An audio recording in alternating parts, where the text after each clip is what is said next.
Chapter 27, 911. Of course, she answered. Where is it? I really want to see it, I asked excitedly.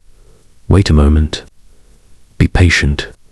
Let me finish explaining the principles first, and then I will tell you, she said. Okay. Sorry, I'm a bit impatient, I said. Anyone who is allowed to enter here, which in fact has never been anyone besides you, if they wish to know the story of someone, they can touch the pure, clear crystal pillar of that person. She continued to explain. Then I can know the past of everyone on earth, I asked. Yes, but I do not allow it. I will only allow you to know your own story, because knowing the stories of others, by seeing every aspect of their lives, is considered very rude and a serious breach of ethics, because everyone has some things they want to keep private, or to put it generally, everyone has done things that are not good, not appropriate, because everyone has to go through learning, especially people who are considered important, respected, inspirational, people who have created major changes in the world, or people whom the whole world admires. They all have had negative experiences they don't want anyone to know. If you were to see some of their experiences, you might lose your admiration for them, she explained. That's true, I said. But if you want to know anything, as the major information center that knows everything that happens within me, can let you know, I can take you to see the stories. And seeing through me has advantages because I can see the same story from many angles at the same time. Just tell me what story you want to know. What events do you want to go back and see? I will take you to see, she offered. I was thinking about what exciting event to try to test what Vasutha was offering. Let's take the 9/11 incident, where the planes crashed into the Twin Towers in New York City. Can I see the unseen footage of the planes crashing? I quickly suggested, trying to think of what event I wanted to see to test the nature of what I would see. Yes, you can, she answered. After she finished speaking, a thin white beam of light shot out from the large light in the center of the hall. It shot directly at my head. Instantly, I saw images appear, as if I were being taken into the event itself. What I saw was a group of maintenance workers with a lot of equipment, entering a large building. They divided into two teams, separated into the two towers, and started working at night. They were installing some equipment into the elevator, shafts on every 2 floors of the building, starting from the top floor first. This isn't footage of the planes crashing, I told Vasutha. Oh, I'm showing you footage from 2 weeks before the event, she replied. Why are you showing me these people? What are they doing? I asked. What do you think they are doing? She asked. Based on watching documentaries and movies, it looks like they are planting explosives. There are wires crudely connected on each floor. It doesn't look like permanent equipment installation, which should be neater, I replied, based on what I saw. That's right, Vasutha answered. Are they planting explosives for something? Was the plane crash terrorism planned in conjunction with the bomb planting? I suspected. Very good. It was planned in conjunction, Vasutha answered. Then why didn't they just plant bombs? Why bother crashing planes? I asked. What do you think is the reason? Vasutha asked back. It's strange. Why would they commit terrorism by hijacking planes to crash into buildings and also plant bombs, which isn't easy to secretly plant? So many explosives, unless it's a plan to commit terrorism against themselves, I analyzed. Yes, you analyze very well. I commend you, she answered. Really, I'm just analyzing based on probability. But I don't know why they would want to bomb their own buildings. And how is that related to the terrorism? I'm starting to get confused, I asked. Sometimes what they want you to see may not be the truth.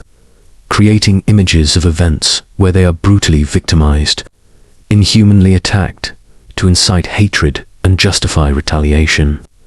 This matter is so complex that it's difficult for ordinary people to understand. But for me, I see it from all sides, so I understand. What is the story? Can you reveal it? I asked. Let me summarize it this way. There is a third party supporting this behind the scenes. I'll take you to see footage from about 5 months before that, so you can see a clearer picture, she suggested. Then, an image of a conference room appeared. It seemed to be on a very high floor because the background of the conference room showed other tall buildings nearby. There were almost 20 people attending the meeting, divided into 2 sides. One side was clearly government officials, including high-ranking military officers. The other side looked like major business people, and there was an elderly man who seemed to be given special respect by everyone in the room. What is this event? It doesn't seem to be related to what I want to see, I asked after observing the image for a while. The most distinguished elderly man is the one behind the whole event. He is known as the most powerful man because even the president has to respect him, because he controls the entire global financial system.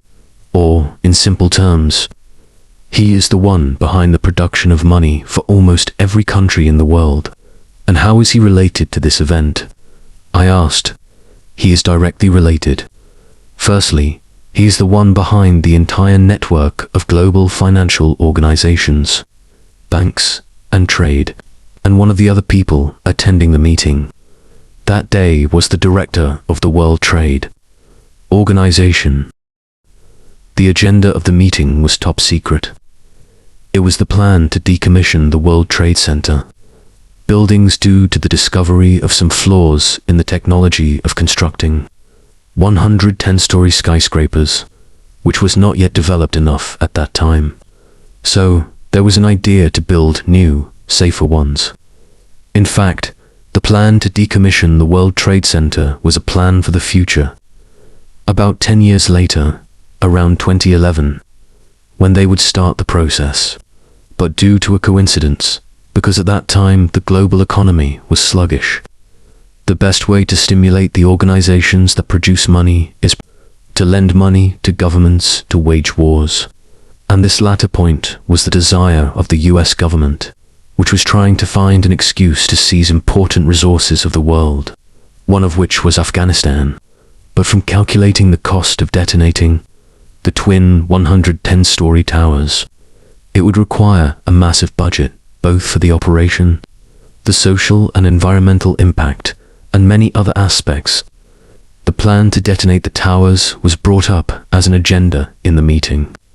But instead of an open detonation, it became a secret detonation, creating a situation to shift the blame and provide an excuse for war at the same time, she summarized.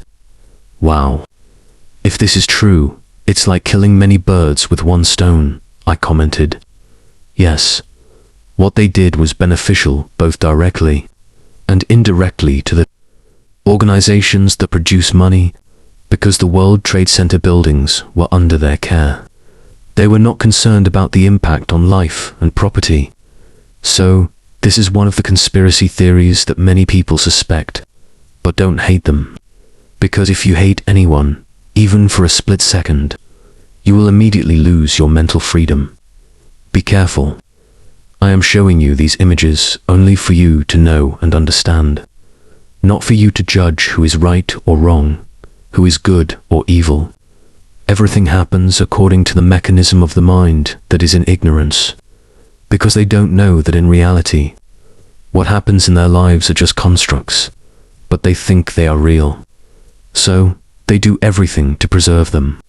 And this attempt to preserve them is the source of the deterioration in my body.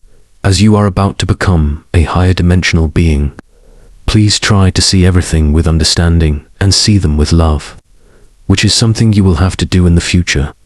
Make them change their minds. Okay, thank you very much for the reminder. But I haven't seen the unseen footage of the explosion yet. I gently reminded her. What, isn't this unseen enough? She replied, "That's true, but I mean the footage of the event on that day."